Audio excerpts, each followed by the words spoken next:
কবিগুরু রবীন্দ্রনাথ ঠাকুরের কবিতা সমালোচক।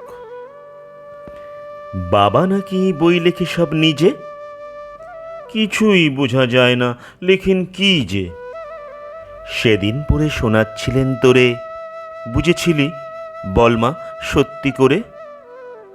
এমন লেখায় তবে বল দেখি কি হবে? তোর মুখে মা যেমন কথা শুনি, তেমন কেন লেখেন না গৌনি?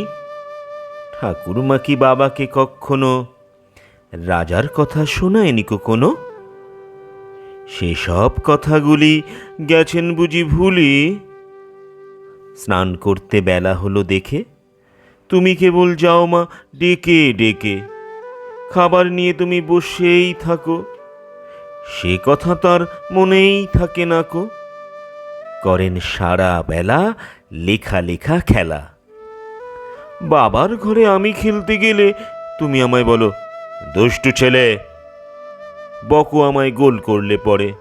দেখছিস নে লিখছে বাবা ঘরে, বলতো সত্যি বল লিখে কি হয় ফল?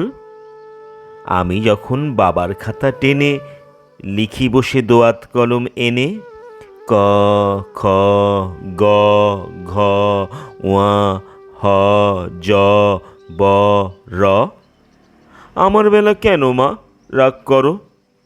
বাবা যখন লিখে কথা কও না দেখে। বড় বড় রুল কাটা কাগজ নষ্ট বাবা করেন নাকি রোজ? আমি যদি নৌকো করতে চাই, অমনি বলো নষ্ট করতে নাই। সাদা কাগজ কালো করলে বুঝি ভালো? নমস্কার।